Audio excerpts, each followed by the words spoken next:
Hi, everybody. Wow, this is going to be a day. This day is going to be, in a word, brilliant. You know why? That is such a great tune. Thank you. You like that? Goodness. You liked it? Oh. See, only Ultravox could make an album and call it brilliant. I mean, how? It is, but it is, it is just brilliant. Thank you. When those first keynotes open up, the keys, it's just like, it says, listen to me.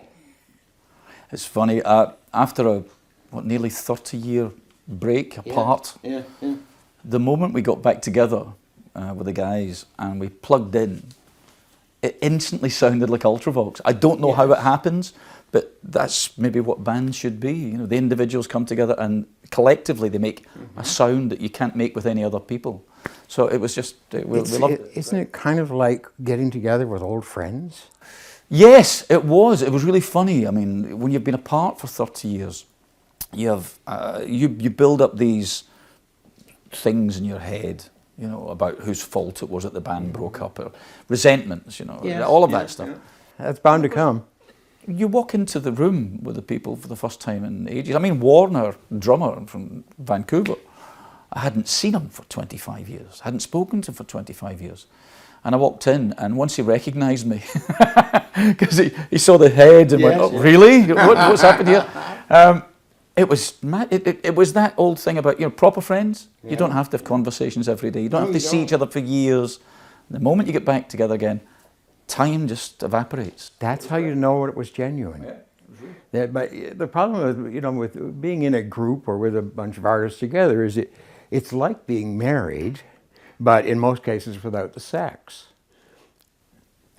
Definitely without the sex. Yeah, exactly. But it's like being married to 3 other people, not just one partner. Yeah. You have 3 partners. And you don't have that moment of intimacy to get back together later in the evening. No, but you still, I suppose, maybe in the back of all our warped minds, we kind of think, you know, exes from many years ago, you think, I don't know why we broke up, but you, if you met up again, it would soon come back, you know. 20 minutes, you go, oh, that's what it was. Enough. That's it, yeah, just one thing, one sentence, you go, oh, I remember now.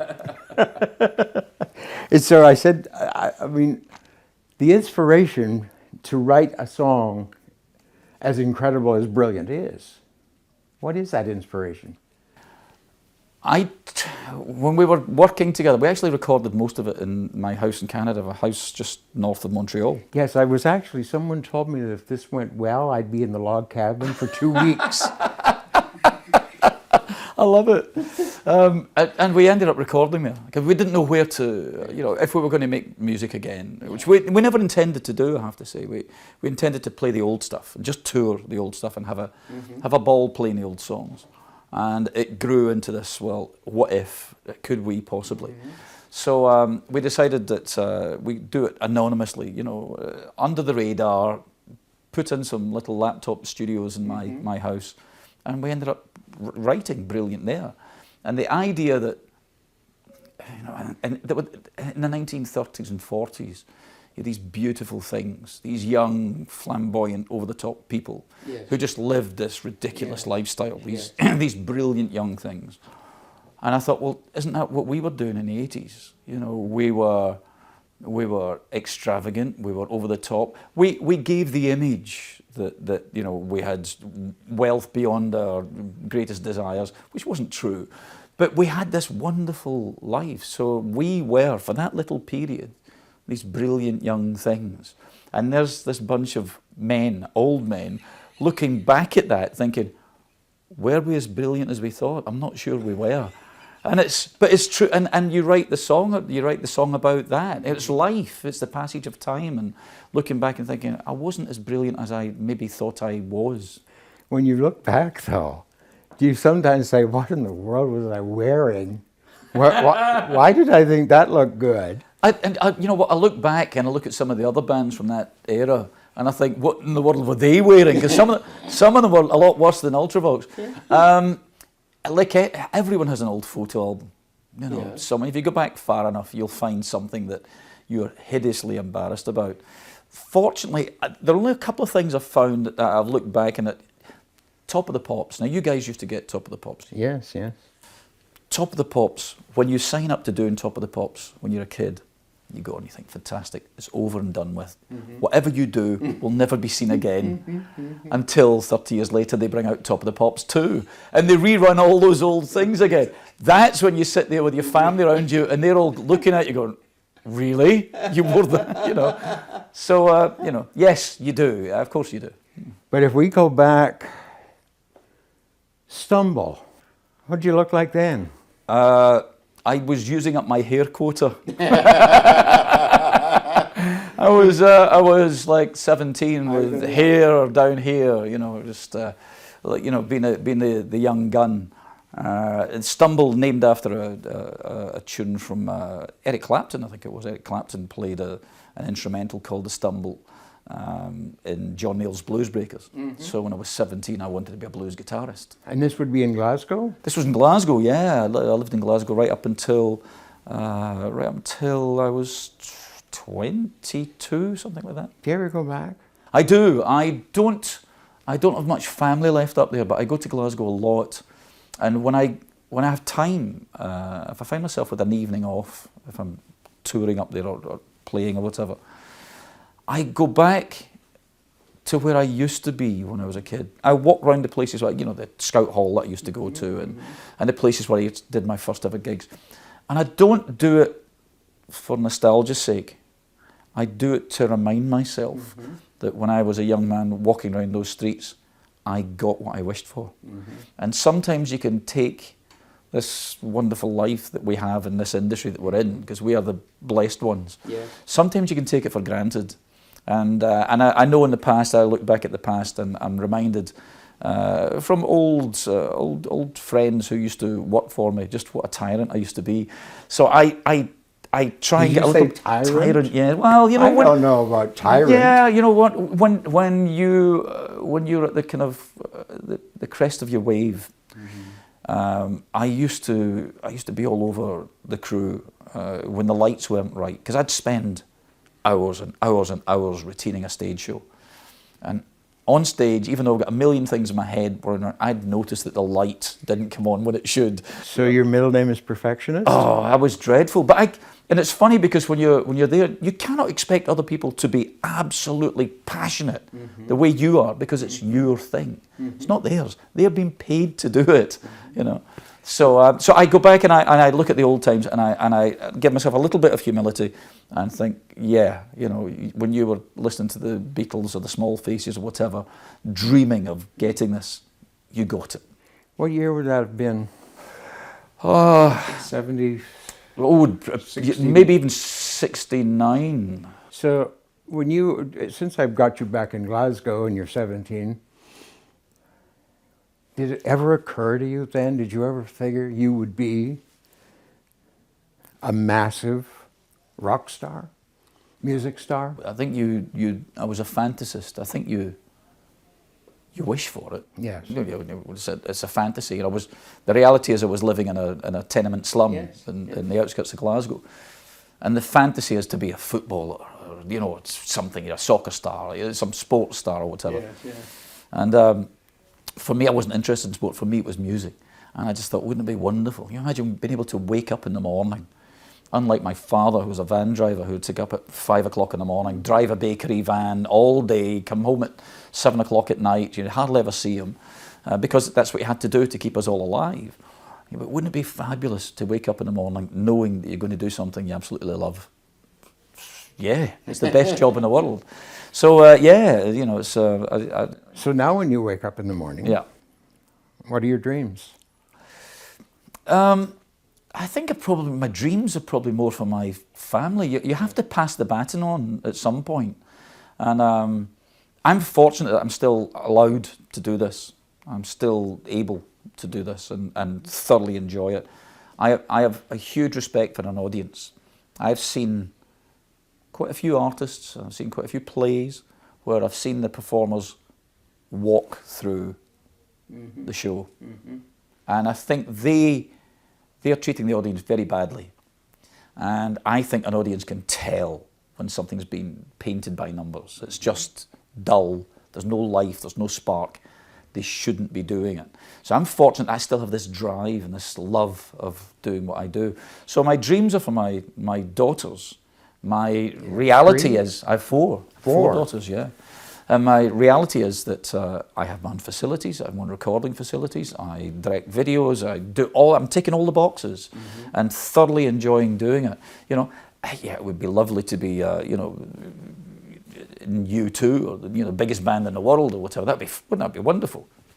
Maybe. Maybe. Maybe. But maybe not. But I like to be able to walk into a supermarket. Yes. I like to come back from doing a show in Europe and just go to the supermarket with my kids or go for a meal without anyone bothering me. And that's something you can't buy. Are any of your four daughters musically inclined? They are. My eldest daughter was in a band for a while. A band. You know, she was the guitarist and singer, a three-piece girl band.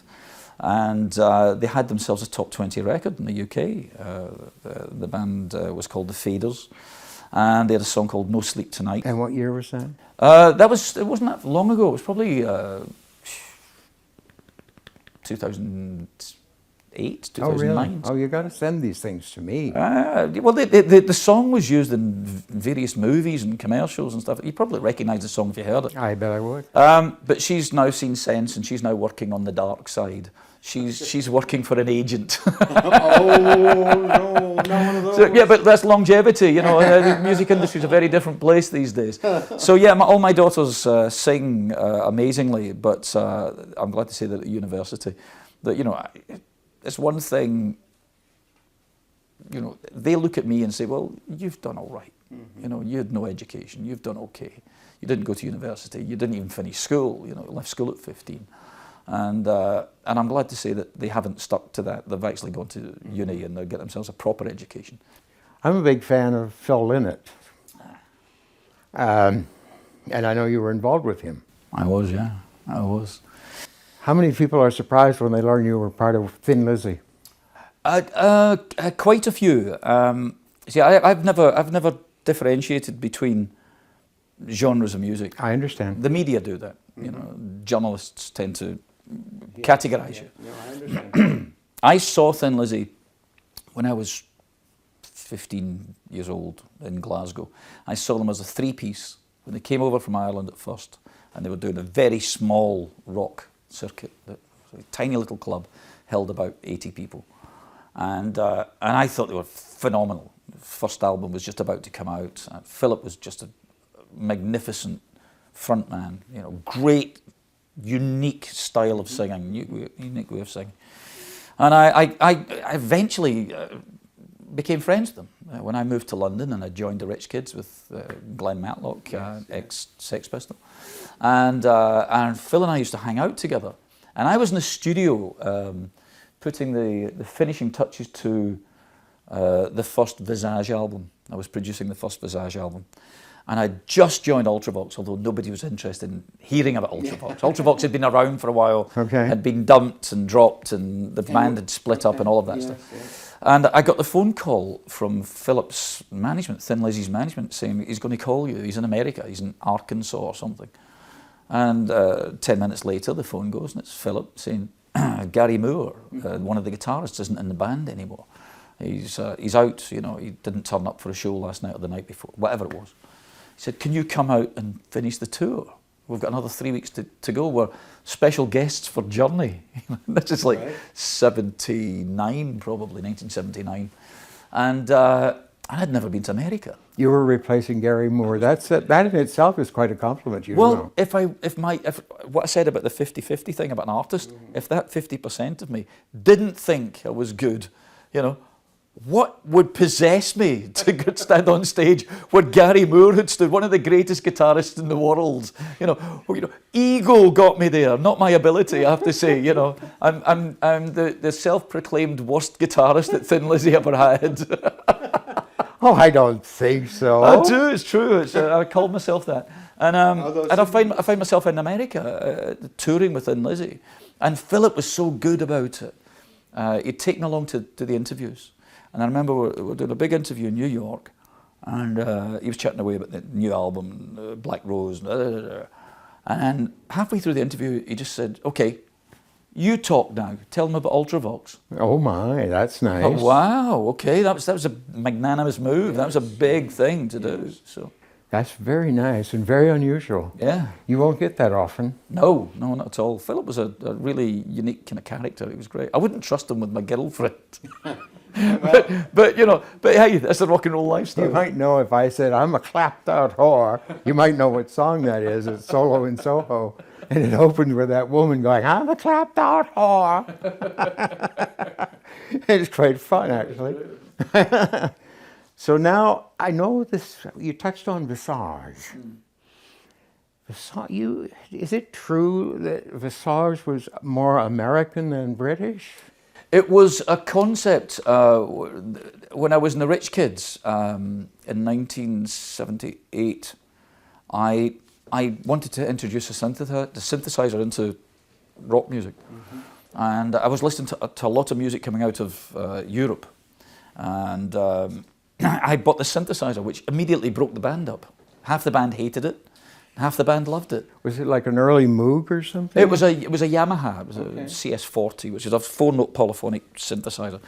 And I was desperate to try and integrate this idea of the electronics, not all electronics, but electronics mixed with drums and electronic drums and piano and guitars, and get this big, huge sound. And so the half the band with the synthesizer went off and formed Vizag. So it was Rusty Egan was the drummer. And we came up with this concept of, wouldn't it be great having a studio band with all our favourite musicians?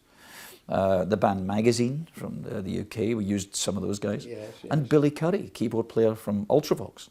So we put the whole Vizag thing together.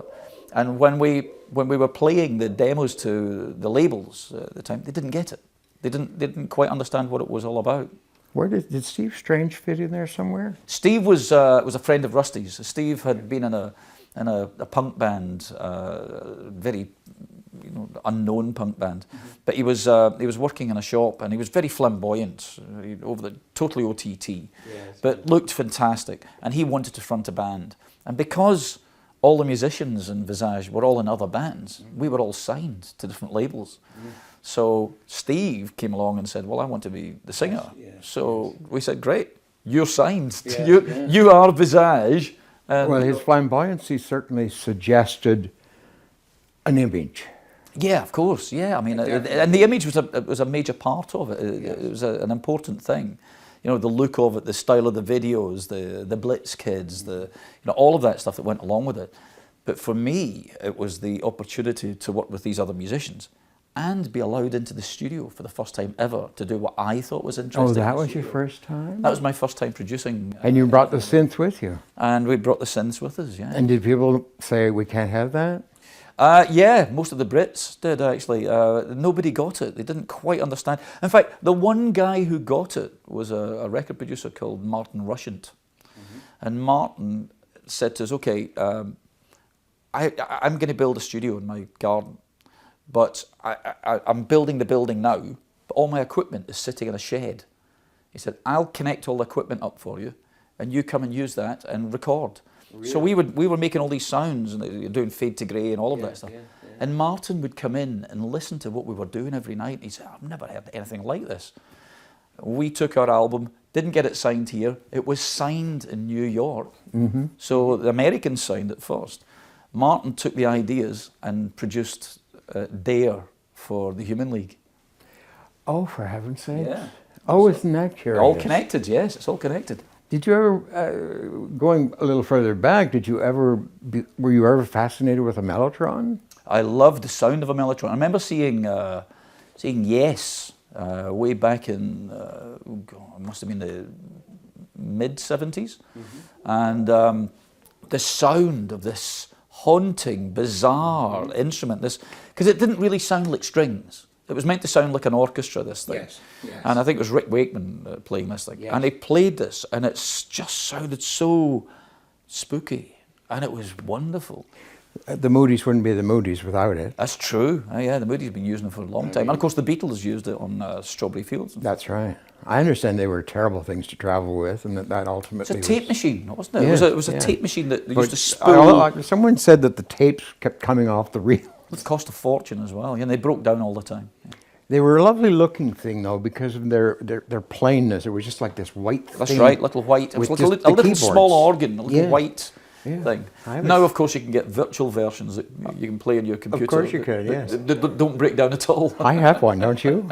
I do.